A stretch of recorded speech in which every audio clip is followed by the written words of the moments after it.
안녕하세요. 박영수 목사입니다. 마태복음 Walk Together, 우리 함께 마태복음을 걸어가는 것, 함께 마태복음 산책을 함께 떠나려고 합니다. 우리 성경 묵상 방법 잘 알고 계시죠? 성령의 조명하심을 먼저 간구하시기 바랍니다. 그리고 성경을 읽고 강의를 들으며 필기하시고 공부하십시오. 그리고 깨달음을 조언들과 함께 나누시기를 바랍니다. 예수님의 이동 경로를 먼저 한번 좀 보려고 하는데요. 여러분, 첫 번째 베들레헴 잘 기억하시죠? 예수님이 나사렛에서 나신 것이 아니라 베들레헴에서 나셨다. 그리고 헤롯이 2세 이하의 아이들을 다 죽이려고 하기 전에 하나님께서 이 요셉을 통해서 마리아와 예수님을 애굽으로 떠나가게 하셨다가 헤롯이 죽고 나서 나사렛으로 돌아와서 나사렛에서 어린 시절, 청소년 시기를 다 보냈던 것을 우리는 잘 알고 있습니다. 그리고 중간중간에 예루살렘으로 절기 때마다 왔다 갔다 했던 장면들이 요한복음에는 등장해요. 특히 12살이 되던 해에 예루살렘에 왔다 갔다 하며 거기에서 종교 선생들과 같이 논쟁도 벌이고 있었던 거 여러분 잘 아시죠? 그리고 예수님은 30세 해에 이제 공생의 사역을 시작하시기 위해서 요단강에서 세례 요한에게 받으시는 장면이 마태복음 3장, 우리 지난주에 공부했던 마태복음 3장이었습니다. 오늘 마태복음 4장은 유대 광야에서 예수님이 성령에 이끌리어 마귀에게 시험을 받으시는 장면이 광야에서 일어나고요. 그리고 예수님은 이제 갈릴리의 가버나움을 중심으로 복음 사역이 진행되었다라고 하는 예수님의 이 이동 경로를 여러분 헷갈리지 마시고 잘 기억하시기를 바랍니다. 그러면 오늘 마태복음 4장 우리 본격적으로 같이 한번 보도록 하겠습니다. 1절, 그때에 예수께서 성령에게 이끌리어 마귀에게 시험을 받으러 광야로 가사. 그때에 참 중요합니다. 마태복음 3장과 4장을 연결시키고 있는 말이거든요. 그때에 마태복음 3장은 참 중요한 장이었습니다. 예수님께서 죄가 없으시지만 세례자 요한으로부터 세례를 받으시는 장면. 그 세례를 받으실 때 하늘의 문이 열려서 성령이 내려오고 하늘의 음성이 있기를 이는 내 사랑하는 아들이요 내 기뻐하는 자다. 우리 그리스도께서 이 땅에 구원자로 오셔서 십자가와 고난의 방식으로 하나님의 사명을 감당할 그 직분자 그리스도다라고 하는 직분자 임명식이 이루어졌던 것이 바로 마태복음 3장이었어요. 그 이후에 바로 이제 예수께서 성령에게 이끌리어 여러분 성령에게 이끌려서 갔다. 세례를 받을 때 오신 성령께서는 마귀에게 시험을 받을 곳 광야로 예수님을 이끌어 가셨습니다. 마가복음 1장 12절에는 이렇게 말해요. 성령이 곧 예수를 광야로 몰아내신지라. 지금 마귀가 예수님을 이끌어냈거나 마귀가 예수님을 시험하러 간 것이 아니라 성령님은 어떠한 목적과 분명한 이유를 가지고 예수님을 광야로 마귀에게 시험을 받기 위해서 그곳으로 몰아내셨다. 이끌어 가셨다라고 말씀하고 있는 거예요. 성령께서는 분명한 의도와 목적을 가지고 시험의 자리로 이끌어 가셨습니다.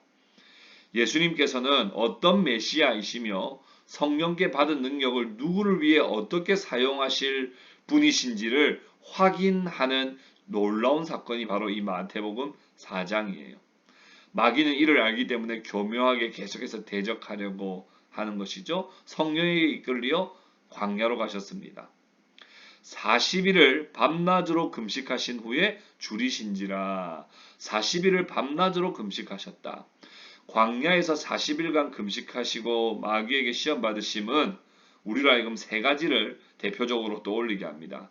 첫 번째는 아담이 에덴 동산에서 마귀에게 시험을 받아 선악과를 그만 먹어버리는 하나님께 불순종하고 범죄하는 그런 사실, 그 사실을 기억나게 합니다. 두 번째는 출애굽 후에 광야에서 40년간 이스라엘 백성들이 마귀의 시험 속에서 탐욕에 계속해서 넘어졌던 때를 기억나게 해요. 세 번째는 모세가 40주 40야를 금식하며 백성의 대표로 하나님의 언약의 말씀을 받은 것을 기억나게 합니다. 따라서 이 마태복음 4장에 예수님께서 광야에서 마귀에게 시험을 받으신 사건은 이렇게 정리할 수 있습니다. 로마서 5장 19절에 한 사람이 순종하지 아니함으로 많은 사람이 죄인 된 것 같이 한 사람이 순종하심으로 많은 사람이 의인이 되리라 하신 이 말씀을 온전히 성취하시는 말씀이에요. 그러니까 한 사람이 순종하지 아니함, 이것은 첫째 아담을 말합니다. 첫째 아담은요, 마귀의 시험에 그만 넘어가서 자신이 스스로 범죄하고 말았고, 이 첫째 아담의 후손인 모든 백성들은 다 죄인이 되었습니다. 그러나 둘째 아담이신 예수 그리스도께서는 온전히 마태복음 4장의 마귀의 시험으로부터 이기시고 승리하심으로써 모든 사람, 많은 사람을 구원받게 하는 그런 예수님의 그 이름의 뜻대로 자기 백성을 그들의 죄에서부터 구원하게 하실 그분이시라고 하는 사실을 이 마귀에게 시험받는 이 장면을 통해서, 그리고 이기시는 장면을 통해서 나타내 보여주시는 거예요. 뿐만 아니라 출애굽 40년 동안 광야에서 마귀에게 시달리면서 탐욕과 우상숭배와 원망과 불평으로 얼룩졌던 그 옛 이스라엘이 아니라 예수님은 광야에서 온전히 순종하심으로써 새로운 이스라엘, 새로운 민족을 만드시는 사건임을 여기에서 보여주는 거예요. 세 번째는 모세가 40주 40야를 금식하며 백성의 대표로 하나님께 언약의 말씀을 받고 섰던 것처럼 백성의 대표이신, 인간의 대표이신 예수 그리스도께서 이곳에서 신실하게 언약의 말씀을 붙들고 나아감으로써 우리의 진정한 구원자다, 하나님의 아들이신 예수 그리스도께는 우리의 구원자다라고 하는 사실을 여기서 잘 보여주고 있는 것이죠. 여기가 이제 제가 가서 찍었던 사진인데요. 마운트 오브 템테이션이라고 되어 있죠. 시험산. 실제로 뭐 예수님이 여기서 시험 받으셨는지는 알 수 없습니다. 그러나 이스라엘에 가보면 여기서 아마 예수님께서 시험을 받으셨을 것이다 하고 이렇게 기념 장소로 만들어 놓은 곳입니다. 3절 시험하는 자가 예수께 나와서 이르되 내가 만일 하나님의 아들이거든 명하여 이 돌들로 떡덩이가 되게 하라. 네가 만일 하나님의 아들이거든. 여러분, 이게 네가 하나님의 아들인지 아닌지를 능력을 시험하는 것이 아닙니다. 이 말씀을 우리가 잘못 이해하면 예수님이 진짜 능력이 있는 분인지 없는 분인지를 테스트하는 거죠. 돌로 떡덩이가 되게 하는 능력이 있는지 없는지를 테스트하는 것 같지만 절대 그렇지 않습니다. 그리스도의 자리, 사명, 목적에 대한 유혹이에요.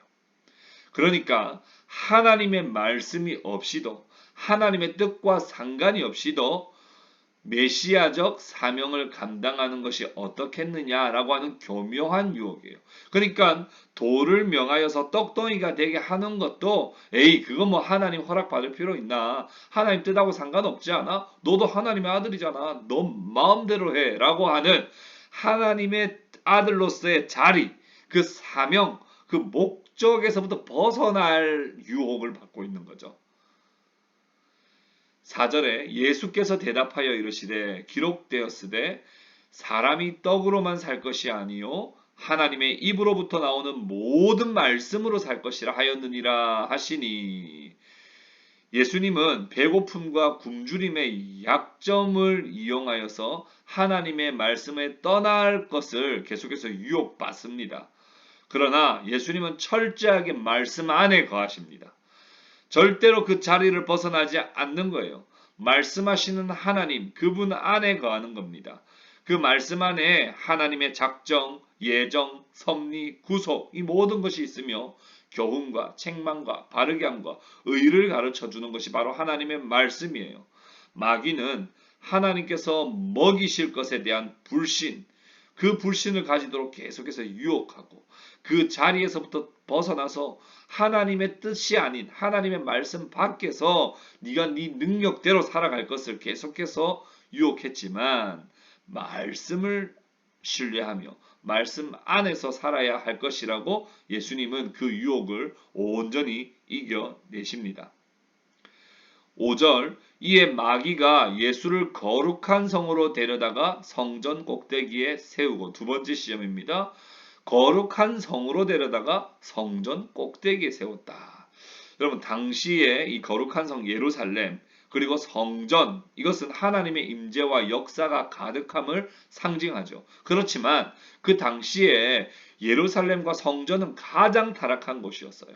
예수님은 성전을 가실 때마다 요한복음에 의하면 2번이나 성전을 엎으시고 그곳에서 진노하시고 책망하시고 장사하는 사람들을 상을 둘러 엎으셨던 분노하셨던 예루살렘이고 성전이지만 가장 신앙을 이용하여 욕망과 탐욕으로 가득 찼던 곳이 바로 그곳이라는 거예요.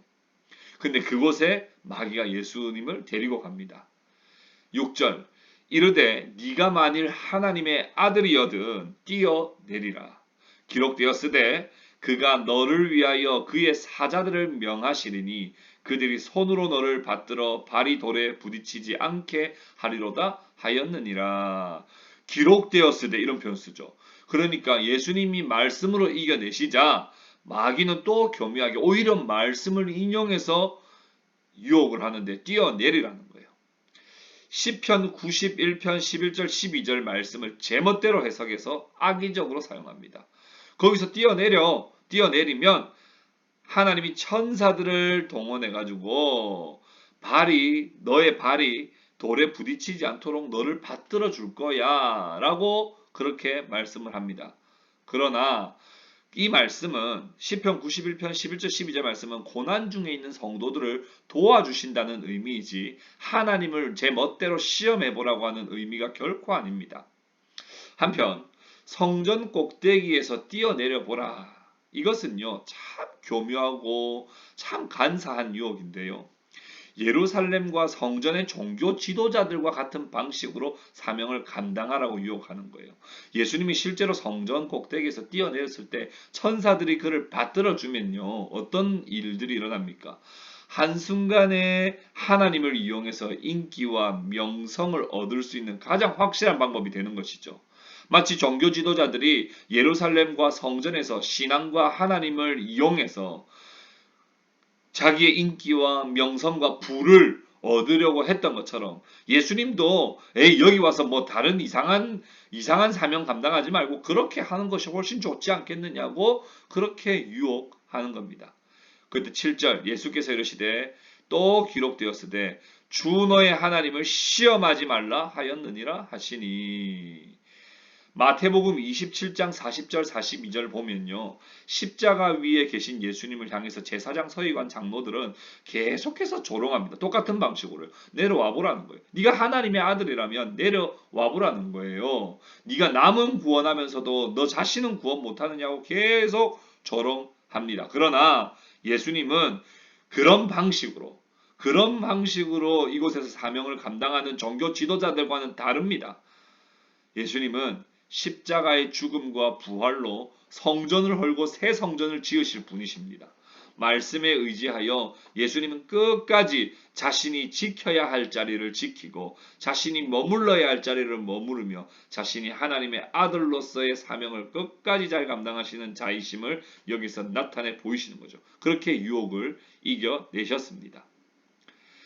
세 번째, 마귀가 또 그를 데리고 지극히 높은 산으로 가서 천하만국과 그 영광을 보여줍니다. 지극히 높은 산에 가서 천하만국과 그 영광을 보여. 여러분 마태복음에서는 산이 많이 등장하는데요. 산은요 좋은 의미예요. 산상보훈의 새 율법을 교육했던 곳이기도 하고요. 말씀을 가르치실 때도 주님은 산에서 많이 가르치셨고 기도하실 때도 겟세마네 동산 또 세명 미명한 곳에 은밀하게 가셔서 기도하시고 십자가를 지셨던 것도 산이고 승천하신 것도 산이에요. 그런데 그런 산에 가서 천하만국과 영광을 보여주는 거예요. 천하만국과 영광을 얻는 것, 이것은요 사실은 예수 그리스도께서 이 땅에 오신 것입니다. 예수님은 이 땅에 죽어가는 많은 백성들을 구원하시기 위해서 오셨고, 이 땅을 다시 하나님 나라로 회복시키고 하나님께 영광을 돌리는 것이 예수님께서 이 땅에 오신 이유이기 때문에 어쩌면 이 유혹이 가장 달콤했던 유혹일지도 모르겠습니다. 9절에 이르되 만일 내게 엎드려 경배하면 이 모든 것을 내게 주리라. 예수님이 오신 목적은 맞아요. 꼭 이루시고 싶은 일들이 맞아요. 그러나 잘못된 방식이죠. 사탄, 마귀에게 엎드려 경배하면 그 모든 것들을 얻을 수 있다. 아니에요. 십자가를 통해서 이루는 거예요. 그래서 십자가 없는 영광은 거짓입니다. 그리고 이 모든 것을 내게 주리라. 거짓말입니다. 줄 수 없습니다. 교묘한 거짓말입니다. 10절에 이에 예수께서 말씀하시되 사탄아 물러가라. 기록되었으되 주 너의 하나님께 경배하고 다만 그를 섬기라 하였느니라. 신명기 6장 13절의 말씀을 인용하여 승리하십니다. 존재 이유와 목표를 달성함에 있어 자칫 빠른 길이나 수월한 길을 택하다가 하나님을 놓치는 그런 실수를 범하지 말아야 됩니다. 우리가 아무리 좋은 의도라 할지라도, 반드시 좋은 결과를 만들어낸다 할지라도 그 과정과 그리고 그 모든 절차 속에서 잘못된 방식을 택하면 그것은 사실은 모두를 다 물거품으로 만들어 볼 수 있다는 거예요. 그래서 좀 빠른 길, 수월한 길 택하다가 하나님을 놓치는 일이 없어야 됩니다. 이에 마귀는 예수를 떠나고 천사들이 나와서 수종드니라. 세 번의 시험에 모두 실패한 마귀는 떠나가고 천사들이 예수님을 수종들었습니다. 하나님의 아들됨이 철저히 검증되는 사건이었습니다. 적용을 해볼까요? 첫 번째, 예수님은 참으로 하나님의 아들이시라는 거예요. 자신의 자리를 조금 더 이탈하지 않았습니다. 마귀가 정말 교묘하게 간사하게 유혹했을 때도 하나님의 자리를 잘 지켰습니다. 여러분, 자리를 잘 지키는 게 참 중요해요. 우리가 남편과 아내로서의 자리를 지키는 것보다 더 중요한 건 없어요. 우리가 성도의 자리를 지키는 것보다 중요한 게 없어요. 저도요, 목사로서의 자리를 지키는 것보다 더 중요한 게 없습니다. 하나님의 아들이신 예수님은 그분이 이 땅에 오신 그 목적과 의도대로 그분의 자리를 끝까지 잘 지키시며 말씀으로 마귀를 잘 이겨내셨습니다. 두 번째, 예수님이 하나님의 아들로서 자리를 지켜내셨던 것처럼 우리도 하나님의 자녀요, 우리도 그 자리를 잘 지켜내야 된다는 거예요. 마태복음 5장 9절에 하나님의 아들이라 일컬음을 받을 것이다 그랬어요. 갈라디아서 4장 6절, 로마서 8장 15절에 우리가 이제는 하나님을 아빠, 아버지라고 우리가 부를 수 있게 되었고, 요한복음 1장 12절에 영접하는 자 곧 그 이름을 믿는 자들에게는 하나님의 자녀가 되는 권세를 주셨다는 거예요. 우리도 하나님의 자녀의 자리를 잘 지키고 정체성을 분명하게 할 수 있는 믿음의 백성들 다 될 수 있기를 바랍니다. 12절부터 봅시다. 예수께서 요한이 잡혔음을 들으시고 갈릴리로 물러가셨다가, 요한이 잡혔음을 들으시고 예수님의 오실 길을 예비했던 세례자 요한이 잡혔다는 거죠.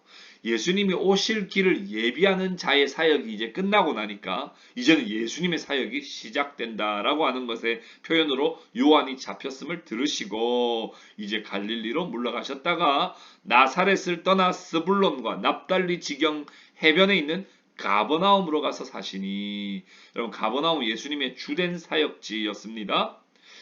이 가버나움, 스불론과 납달리 지경 해변에 있는 가버나움으로 가신 것은 14절에 선지자 이사야를 통하여 이사야 9장 1절 2절에 말씀된 그 말씀을 온전히 이루려 하심이라. 15절 스불론 땅과 납달리 땅과 요단강 저편 해변길과 이방의 갈릴리여, 흑암에 앉은 백성이 큰 빛을 보았고 사망의 땅과 그늘에 앉은 자들에게 빛이 비추었도다 하였느니라. 이 말씀을 온전히 이루려 하셨다는 거예요. 마태복음 1장에서 예수님의 계보에 4명의 이방 여인이 등장했던 것을 통해서 단순히 예수님은 이스라엘의 민족만이 아닌 새 이스라엘을 구원하기 위해 오신 왕이심을 우리는 알고 있습니다. 이사야의 예언대로 예수님은 하나님의 나라가 이방인의 땅, 이스라엘의 변방이라고 할 수 있는 이 갈릴리에도 말씀의 전파, 축귀, 귀신을 쫓아내는 치유, 병자들을 낫게 하는 사역들을 하심으로써 이방의 빛을 환하게 비추시겠다라고 했던 이사야 9장의 말씀을 온전히 성취하시는 거예요. 이 갈릴리에서부터 시작된 이 복음은 장차 온 세상 땅 끝까지 이르러서 증거되게 될 것입니다. 가버나움에 제가 가니까 이렇게 예쁘게 만들어 놨더라고요. 가버나움 더 타운 오브 지저스라고 되어 있죠. 그러니까 예수님의 마을 가버나움이라는 겁니다. 여기가 이제 그 가버나움 바로 앞에 있는 이 갈릴리 바닷가, 갈릴리 호수라고 하는 이 갈릴리 바닷가의 모습입니다. 그리고 예수님이 제자 베드로를 부르셨다라고 하는 것으로 기념한 베드로 기념교회가 여기 이렇게 있습니다. 17절부터 봅시다. 이때부터 예수께서 비로소 전파하여 이르시되 회개하라 천국이 가까이 왔느니라. 이 세례자 요한이 외쳤던 말씀 예수님 그대로 똑같이 외치십니다. 천국이 이미 가까이 왔느니라. 완료 능동태를 씁니다.